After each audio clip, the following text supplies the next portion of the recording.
নমস্কাৰ বন্ধুসকল মই প্ৰণৱে মোৰ ইউটিউব চেনেল এডুকেশ্যন মডেললৈ আপোনালোক সকলোকে স্বাগতম জনাইছো বন্ধুসকল মোৰ চেনেলৰ প্ৰধান উদ্দেশ্য হৈছে আপোনালোকক সদায় হওয়াই ৰাখিবলৈ চেষ্টা কৰা তেতিয়াহলে আকচন অকনো পলম নকৰি আজিৰ ভিডিওটো আৰম্ভ কৰো আৰু তাৰ লগতে আপোনালোকলৈ এটা অনুৰোধ মোৰ চেনেলটো যদি সাবস্ক্ৰাইব কৰা নাই তেতিয়াহলে সাবস্ক্ৰাইব কৰি দিয়ক আৰু কাষতে থকা বেল আইকনটো প্ৰেছ কৰি দিয়ক যাতে মই দিয়া কৌতুকসমূহ সদায় আপোনালোকৰ ওচৰলৈ গৈ পায় বন্ধুসকল আজিৰ প্ৰথম কৌতুক নাম হৈছে ঐ পাগল এটা পাগল ৰাস্তাত শুই আছিল ট্ৰাক এখনৰ ড্ৰাইভাৰে ট্ৰাকখন ৰখাই অনবৰত হৰ্ণটো বজাই আছে তথাপিও পাগলটো উঠা নাই অৱশেষত ড্ৰাইভাৰজনে নামি আহি ক'লে ঐ পাগল ৰাস্তাৰ পৰা উঠ নহলে তোৰ ওপৰেৰে ট্ৰাক চলাই নিম পাগলটোৱে হাঁহি হাঁহি ক'লে অলপ আগতে মোৰ ওপৰেদি উৰাজাহাজ এখন গল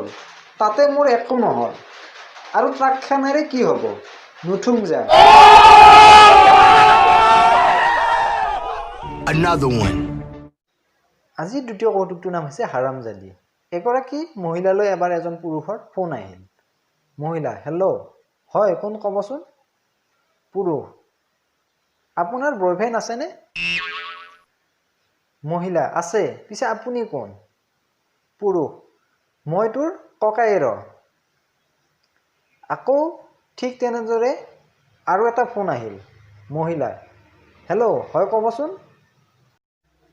পুৰুষ আপোনাৰ বয়ফ্ৰেণ্ড আছেনে মহিলা নাই পিছে আপুনি কোন পুৰুষ মই তোৰ বয়ফ্ৰেণ্ড মহিলা সৰি মই তোমাক মোৰ দাদা বুলিহে ভাবিছিলোঁ পুৰুষ হাৰামজাদি মই তোৰ গিৰিয়েৰ তোক ঘৰত গৈ দি আছো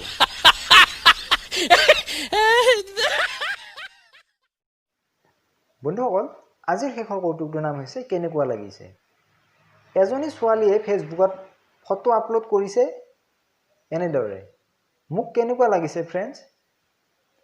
আমাৰ কণ্টিলো আকৌ কম পানীৰ মাছ নহয় সি কমেণ্ট কৰিলে এনেদৰে